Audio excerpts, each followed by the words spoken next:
Hi everyone, this is your Shafiq sir. Welcome back to my YouTube channel.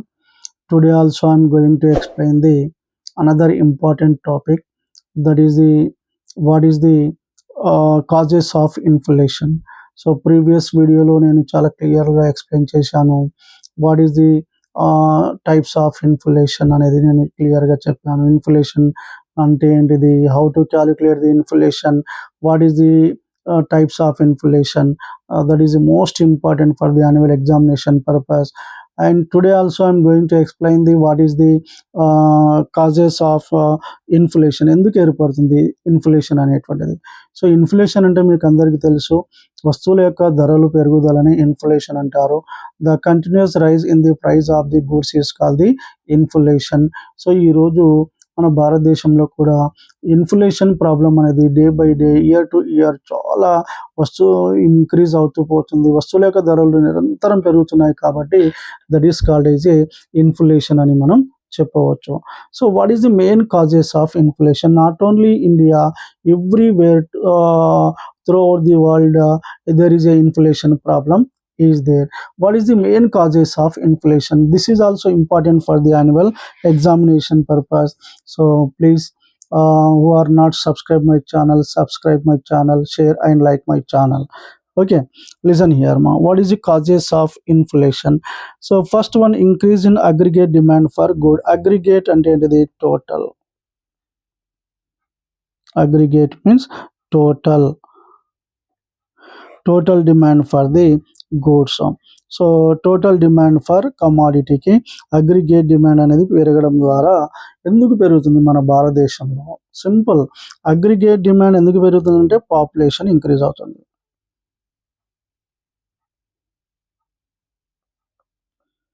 Population increase అయినప్పుడు మన యొక్క desires, wants పెరుగుతాయి. పెరిగినప్పుడు గూడ్స్కు demand అనేది పెరుగుతుంది. గూడ్స్కు demand increases, goods demand increase అవుతుంది కానీ సప్లై అనేది తగ్గుతుంది. సప్లై చాలా తక్కువ ఉంది కాబట్టి ప్రైజెస్ అనేది ఇంక్రీజ్ అవుతుంది. ప్రైస్ ఇంక్రీజ్ కావడం ద్వారా ఇన్ఫ్లేషన్ అనేది ఏర్పడుతుంది.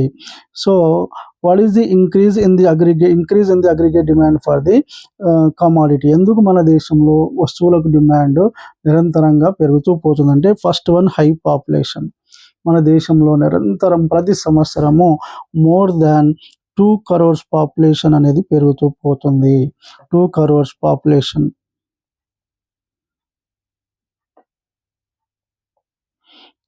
ఎవ్రీ ఇయర్ పాపులేషన్ పెరుగుతూ పోతుంది కానీ గూడ్స్ సప్లై అనేది ఇంక్రీజ్ కావడం లేదు. గూడ్స్ సప్లై అనేది ఇంక్రీజ్ కావడం లేదు. సో అలాంటప్పుడు ఏమవుతుంది, షార్టేజ్ ఏర్పడుతుంది. షార్టేజ్ ప్రైస్ అనేది పెరుగుతుంది. So this is the first cause. Non plan expenditure పెరిగిపోతుంది. So plan expenditure, non plan expenditure, ప్రభుత్వం ఏం చేస్తుందంటే అనుకోనటువంటి ఖర్చులు అనేటువంటి దేశంలో పెరిగిపోవడం వల్ల కూడా సో ముఖ్యంగా ఇన్ఫ్లేషన్ అనేది ఏర్పడుతుంది. And rise in the per capital income. So sir ఇక్కడ పర్ క్యాపిటల్ ఇన్కమ్ పెరగడం ద్వారా మంచిదే కదా సార్ అని డౌట్ రావచ్చు. పర్ క్యాపిటల్ ఇన్కమ్ ఇంక్రీజ్ అయినప్పుడు ఏమవుతుంది, పర్చేసింగ్ పవర్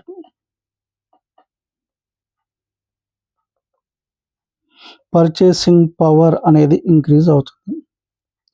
పర్చేసింగ్ పవర్ అంటే కొనుగోలు చేసే శక్తి పెరిగినప్పుడు వస్తువులకు, గూడ్స్కు డిమాండ్ అనేది ఇంక్రీజ్ అవుతుంది. అందరూ సార్ మేము ల్యాప్టాప్ కొనాలి, ఫోన్ కొనాలి, బైక్ కొనాలి అంటారు. గూడ్స్కి డిమాండ్ పెరిగినప్పుడు వస్తువుల యొక్క ధరలు, గూడ్స్ ప్రైస్ అనేది ఇంక్రీజ్ అవుతుంది. సింపుల్ లాజిక్ చూడండి. గూడ్స్ డిమాండ్ పెరిగినప్పుడు గూడ్స్కు ప్రైస్ కూడా ఇంక్రీజ్ అవుతుంది. Rise in the per capital income.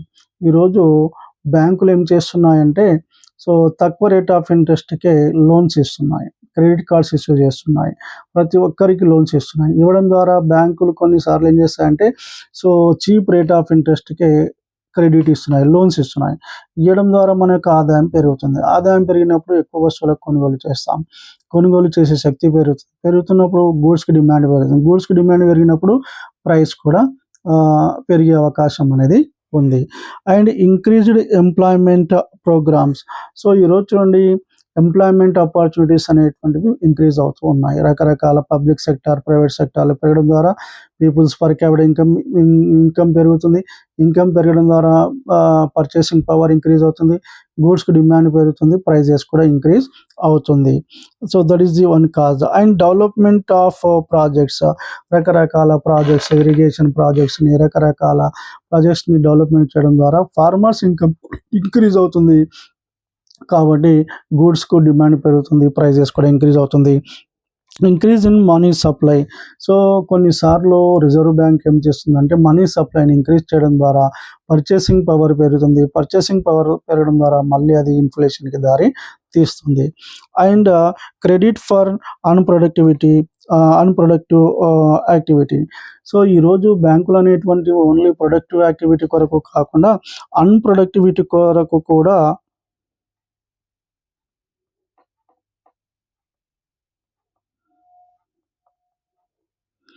అన్‌ప్రొడక్టివిటీ అంటే రకరకాల వస్తువులు కొనుగోలు చేయడానికి, కార్లు పర్చేజ్ చేయడానికి, బైకులు పర్చేజ్ చేయడానికి, ఇండ్లు పర్చేజ్ చేయడానికి, సెలబ్రేషన్స్ చేసుకోవడానికి, మ్యారేజెస్ అండ్ ఫంక్షన్స్ ఇవి సెలబ్రేట్ చేసుకోవడానికి కూడా బ్యాంకులు ఎక్కువ లోన్స్ ఇస్తున్నాయి. దాని ద్వారా మన ఆదాయం పెరుగుతుంది. ఆదాయం పెరిగిన ద్వారా రకరకాల వస్తువులపై ఖర్చులు చేయడం ద్వారా వస్తువులకు డిమాండ్ పెరుగుతుంది. పెరగడం ద్వారా ప్రైస్ అనేది కూడా ఇంక్రీజ్ అవుతుంది. And black money. Sir what is call the black money? ముఖ్యంగా అందరికీ ఇది ఒక బర్నింగ్ ప్రాబ్లం. బ్లాక్ మనీ అంటే ఏంటిది? బ్లాక్ మనీ అంటే ఇల్లీగల్ మనీ అని కూడా మనం చెప్పవచ్చు. సార్ ఇల్లీగల్ మనీ అంటే ప్రభుత్వం అనేటువంటిది ప్రభుత్వం ఏం చేస్తుంది, ఆర్బీఐ ఏం చేస్తుందంటే ప్రతి వ్యక్తిపై కొన్ని నిర్దిష్టమైనటువంటి చట్టాలను చేస్తుంది. అంటే ఒక వ్యక్తి ఒక పరిమితికి అనుగుణంగా ఆదాయాన్ని కలిగి ఉండాలి. ఫర్ ఎగ్జాంపుల్ 5 lakhs రూపీస్ కలిగి ఉండాలని ఆర్బీఐ చెప్తుంది. ఈ 5 lakhs రూపీస్ లోపు కలిగి ఉన్నట్లయితే ఎవరు కూడా ట్యాక్స్ చెల్లించే అవసరం లేదు. ఒకవేళ 5 lakhs కన్నా ఎక్కువ అమౌంట్ ఎవరైతే కలిగి ఉన్నారో వాళ్ళు ఖచ్చితంగా ట్యాక్స్ కట్టాలి. గవర్నమెంట్‌కి ట్యాక్స్ కట్టాలి. ఎంత డబ్బులుంటే ప్రోగ్రెసివ్ ట్యాక్స్, రిగ్రెసివ్ ట్యాక్స్ అంటారు. ప్రోగ్రెసివ్ ట్యాక్స్ అంటే మన ఆదాయం పెరిగే కొద్దీ ట్యాక్స్ కూడా ఇంక్రీజ్ అవుతూ ఉంటుంది. సో దీని యొక్క ముఖ్య ఉద్దేశం ఏంటంటే ఆర్థిక అసమానతలు తగ్గించవచ్చు, ధనిక పేద మధ్య వ్యత్యాసాలను తగ్గించవచ్చు అనే ఉద్దేశంతో ఈ ఆదాయం పెరిగితే ట్యాక్స్ కూడా కట్టాలి అని ఒక నిబంధన పెట్టింది ఆర్బీఐ. ఒక పరిమితి పెట్టింది. సో చాలామంది ఏం చేస్తున్నారంటే చట్టాలను అతిక్రమించి డబ్బును ఏం చేస్తున్నారంటే సో వాళ్ళు వివిధ రూపాల్లో ఇల్లీగల్‌గా తన అకౌంట్‌లో సేవింగ్ చేసుకోవడము, ప్రభుత్వానికి దొరకకుండా చట్టాలను అంటే అతిక్రమించి వాళ్ళు సేవింగ్ చేసి వాళ్ళు ఏం చేస్తున్నారంటే వివిధ రూపాల్లో డబ్బులను సేవ్ చేసుకొని పెట్టుకుంటారు. ఆ సేవ్ చేసుకున్నటువంటి అమౌంట్‌ని ఏమంటారంటే బ్లాక్ మనీ అని మనం చెప్పవచ్చు. చట్ట పరిధిలోకి రానటువంటి డబ్బుని మనం ఏమంటారంటే బ్లాక్ మనీ. ఈరోజు ప్రతి ఒక్కరు బ్లాక్ చేసి పెడుతున్నారు. 5 lakhs కన్నా ఎక్కువ ఉంటే ట్యాక్స్ కట్టాలి. ట్యాక్స్ పరిధిలోకి రాకుండా రకరకాల బినామీల రూపంలో, రకరకాల రూపాల్లో చట్టానికే వాళ్ళు అతిక్రమించి డబ్బులను సంపాదించడం అనేది జరుగుతుంది. దాన్ని ఏమంటారంటే చట్ట పరిధిలోకి రానటువంటి డబ్బుని ఏమంటారంటే బ్లాక్ మనీ అని మనం చెప్పవచ్చు. సో ఈ బ్లాక్ మనీ పెరగడం వల్ల ఏమవుతుంది, ప్రజలు విచ్చలవిడిగా ఖర్చు చేసేస్తున్నారు, ఎక్స్‌పెండిచర్ చేస్తున్నారు. ఎక్స్‌పెండిచర్ చేయడం ద్వారా ఏమవుతుందంటే వస్తువులకు డిమాండ్ పెరుగుతుంది. వస్తువులకు డిమాండ్ పెరగడం ద్వారా ఏమవుతుందంటే ప్రైజెస్ అనేది ఇంక్రీజ్ అవుతుంది. Reducing the direct taxes. So ముఖ్యంగా అనదర్ ఇంపార్టెంట్ కాజ్ ఏమంటున్నామంటే డైరెక్ట్ ట్యాక్సెస్ అంటే ఇన్కమ్ ట్యాక్స్, ప్రాపర్టీ ట్యాక్స్, వ్యక్తులపై విధించేటువంటి ట్యాక్స్ అనేది ప్రభుత్వాలు తగ్గించినప్పుడు వారి యొక్క ఆదాయం అనేది పెరుగుతుంది. పెరిగినప్పుడు వాళ్ళు ఎక్కువ ఖర్చు చేస్తారు, ఎక్కువ వస్తువులను కొనుగోలు చేస్తారు, గూడ్స్‌కి డిమాండ్ పెరుగుతుంది. పెరగడం ద్వారా ప్రైస్ అనేది ఇంక్రీజ్ అవుతుంది. So these are the called as causes increase in aggregate demand for the total commodity. రెండవది rise in the cost of production. So వస్తువులకు డిమాండ్ పెరగడం ఒక కారణం అయితే ఇన్ఫ్లేషన్కి. రెండవది కాస్ట్ ఆఫ్ ప్రొడక్షన్ అంటే ఉత్పాదక వ్యయము అంటారు. ఉత్పాదక వ్యయం పెరగడం ద్వారా కూడా ప్రొడక్షన్ తగ్గుతుంది. ప్రొడక్షన్ తగ్గడం ద్వారా ప్రైస్ ఇంక్రీజ్ కావడానికి, గూడ్స్ యొక్క ప్రైస్ ఇంక్రీజ్ కావడానికి అవకాశం ఉంది. That is cost the inflation in our country. So ఇక్కడ చూడండి, rise in the cost of production ఎందుకు పెరుగుతుంది? Increase in cost of land, భూముల యొక్క విలువలు ధరలు పెరిగిపోయాయి. లేబర్ వేజెస్ ఇంక్రీజ్ అయింది. Capital in rate of interest, raw material charges కూడా ఇంక్రీజ్ అవ్వడం ద్వారా ప్రొడక్షన్ అనేది తగ్గిపోతుంది మన దేశంలో. ప్రొడక్షన్ తగ్గుతుంది. ప్రొడక్షన్ తగ్గడం ద్వారా గూడ్స్ సప్లై అనేటువంటిది తగ్గిపోతుంది. గూడ్స్ సప్లై తగ్గినప్పుడు ప్రైజెస్ అనేది ఇంక్రీజ్ అవుతుంది. ఇన్ఫ్లేషన్ అనేది ఏర్పడుతుంది. మెయిన్ కాజ్ ఏంటంటే increase in cost of land, labour, capital, raw materials యొక్క ధరలు పెరిగిపోవడం. And prices of capital equipments and raw materials, ఏవైతే raw materials and productive capital equipments, tools, machineries, technology, వీటి యొక్క ధరలు కూడా పెరిగిపోవడం వల్ల ఏమవుతుందంటే ఉత్పాదక వ్యయం పెరుగుతుంది. ఉత్పాదక వ్యయం పెరగడం ద్వారా ప్రొడక్షన్ తగ్గుతుంది. ప్రొడక్షన్ తగ్గడం వల్ల వస్తువుల యొక్క ధరలు అనేటువంటివి పెరిగిపోతాయి. And increase in the tax rates. So ఈ రోజు చూడండి, అన్ని కేంద్ర రాష్ట్ర ప్రభుత్వాలు ఏం చేస్తున్నాయి? They choose the taxes are the main income source. అంటే ప్రభుత్వానికి ప్రధాన ఆదాయ మార్గం ఏంటంటే ట్యాక్సెస్. ఈ ట్యాక్సెస్ ఎవరిపై ఎక్కువ? వస్తువులపై ఎక్కువగా ఇండైరెక్ట్ ట్యాక్సెస్ వేస్తున్నారు. వేయడం ద్వారా ఏమవుతుందంటే that goods prices also increase. Actual cost of production 10 rupees ఉంటే, ఒక వస్తువును తయారు చేయడానికి అయినటువంటి ఖర్చు 10 రూపీస్ ఉంటే 5 రూపీస్ ట్యాక్స్ వేస్తున్నారు. గవర్నమెంట్ ట్యాక్స్ ఎంత ఉంది? 5 రూపీస్. టోటల్ దీని యొక్క ధర ఎంత అయింది? 15 రూపీస్కి పెరిగిపోయింది. అంటే ధర పెరగడానికి మెయిన్ కారణం ఏంది? ట్యాక్సెస్ అని మనం చెప్పవచ్చు. Increase in the tax rate. And lack of modernisation. మనము మన దేశాన్ని ఆధునీకరణ చేయకపోవడము అంటారు. అంటే మంచి టెక్నాలజీని, ఇన్ఫ్రాస్ట్రక్చర్ని డెవలప్మెంట్ చేసుకోకపోవడం వల్ల కూడా కాస్ట్ ఆఫ్ ప్రొడక్షన్ అనేది చాలా ఎక్కువగా ఉంది. If you compare with the other countries, developed countries, America, France, Russia, Japan, Germany, China, ఈ కంట్రీస్తో పోల్చుకుంటే ఇవి మోడర్న్ కంట్రీస్. మన దేశంలో lack of education, lack of అంటే రకరకాల క్యాపిటల్ ప్రాబ్లం ఉండి, ఎడ్యుకేషన్ ప్రాబ్లం ఉండి, అండ్ రూరల్ పాపులేషన్ ఎక్కువగా ఉండడం వల్ల మనం మోడర్నైజేషన్ మోడర్న్గా మన దేశాన్ని ఒక నూతన దేశంగా కొత్త టెక్నాలజీని, ఇన్నోవేషన్స్ని, రీసెర్చ్ని చేయలేకపోతున్నాం మనం. This is also one cause. And import of machinery at high prices. మనం ఏం చేస్తున్నాం? మన దేశంలో యంత్ర పరికరాల షార్టేజ్ ఉండడం వల్ల మనం విదేశీ యంత్రాలను, విదేశీ టెక్నాలజీని, పరికరాలను కొనుగోలు చేస్తున్నాం. ఎక్కువ ధర కొనుగోలు చేయడం ద్వారా కూడా ఇన్ఫ్లేషన్ అనేది, ద కాస్ట్ ఆఫ్ ప్రొడక్షన్ పెరగడం ద్వారా ఇన్ఫ్లేషన్ అనేది ఇంక్రీజ్ అవుతుంది. Lack of resources. Another thing is, main thing is lack of resources.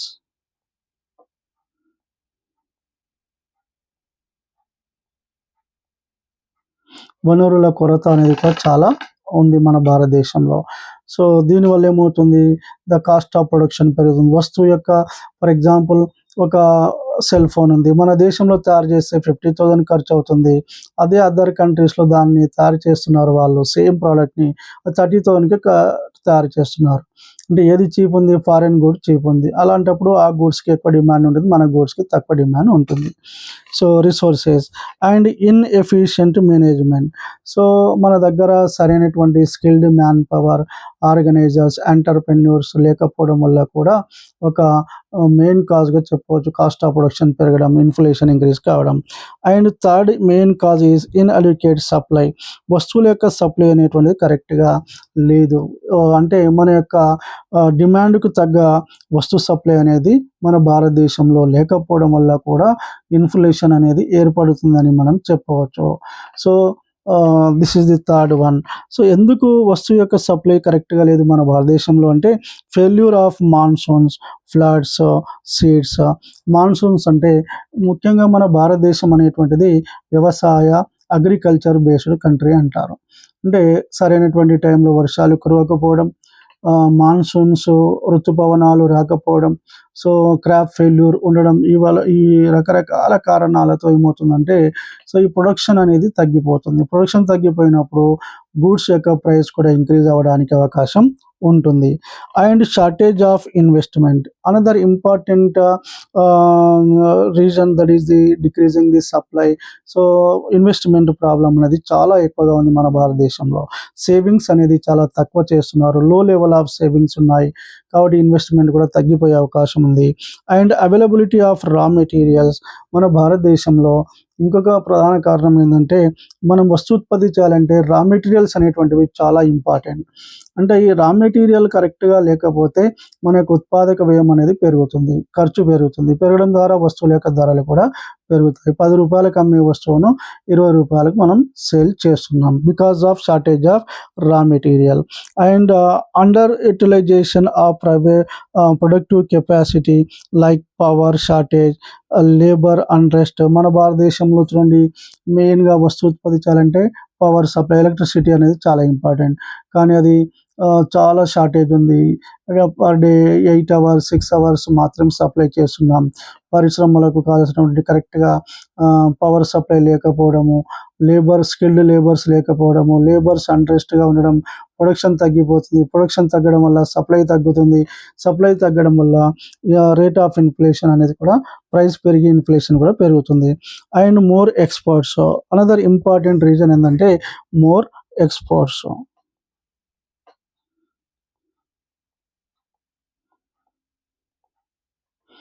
So మన భారతదేశంలో ముఖ్యంగా చూడండి, మన దేశంలో ఉండే ప్రజలకు సరిపోయే వస్తువులను మనము యూజ్ చేసుకున్న తర్వాత ఎక్స్పోర్ట్స్ చేయాలి. కానీ మన దేశంలో ఈ క్యాపిటలిస్ట్ కంట్రీ కాబట్టి సో ఈ ప్రైవేటు పెట్టుబడిదారులు ఏం చేస్తున్నారంటే మన దేశ అవసరాలకు అనుగుణంగా వస్తూత్పత్తిని చేయాలి, కానీ విదేశీ లాభాలను పొందడానికి ఎక్కువ ఎక్స్పోర్ట్స్ చేస్తున్నారు. అంటే మనకేం లేదు, మనకు షార్టేజ్ ఉన్నాయి, కానీ విదేశాలకు ఎక్స్పోర్ట్స్ ఎక్కువ చేస్తున్నారు. చేయడం ద్వారా మన దేశంలో వస్తు సప్లై అనేది తగ్గిపోతుంది. సో అప్పుడు ఏమవుతుంది, గూడ్స్కు డిమాండ్ పెరుగుతుంది, సప్లై తగ్గుతుంది, ప్రైస్ ఇంక్రీజ్ అవుతుంది. ఎక్స్పోర్ట్స్ అనేటువంటివి చేయాలి, కానీ మనకు దేశంలో ఎక్సెసెస్ సర్ప్లస్ ఉన్నప్పుడు సర్ప్లస్ గూడ్స్ను మాత్రమే ఎక్స్పోర్ట్ చేయాలి. సర్ప్లస్ అంటే మనం వాడుకున్న తర్వాత మిగిలినటువంటి గూడ్స్ని ఎక్స్పోర్ట్ చేయాలి, కానీ అలా జరగడం లేదు. ఇన్ఫ్లేషన్ ఎందుకు పెరుగుతుంది, ఇది కూడా ఒక మెయిన్ కారణం. అండ్ బ్లాక్ మార్కెటింగ్, మన భారతదేశంలో సో బ్లాక్ మార్కెటింగ్ అనేది కూడా చాలా విపరీతంగా పెరిగిపోతుంది. So illegal goods, foreign goods మన దేశంలోకి ఎంటర్ అవుతున్నాయి ఇల్లీగల్గా. సో కస్టమ్స్ డ్యూటీస్ అవి ట్యాక్సెస్ ఏమి వేయకుండా విదేశీ వస్తువులు మన దేశంలోకి ఎంటర్ కావడం వల్ల ఏమవుతున్నాయంటే మన దేశం యొక్క సప్లై పైన ఎఫెక్ట్ పడుతుంది, ఇన్ఫ్లేషన్ పైన ఎఫెక్ట్ అనేది పడుతుంది. ఈ ట్రేడర్స్ అందరు కూడా ఏం చేస్తున్నారంటే కృత్రిమ షార్టేజ్ను సృష్టించి, వస్తువుల కొరతను సృష్టించి ధరలను పెంచేస్తున్నారు, బ్లాక్ మార్కెటింగ్ చేస్తున్నారు. ఇది ప్రభుత్వ వైఫల్యం కిందనే మనం భావించాలి. So these are the called is a three causes of inflation. First ఏమంటున్నాం ఇక్కడ, ఇన్ఫ్లేషన్కి causes of increase in the aggregate demand for the commodity, and second one rise in the cost of production and inadequate supply. These are the main 3 reasons for the inflation. Okay, thank you for watching my video. So everyone please subscribe, share and like my channel. Thank you so much.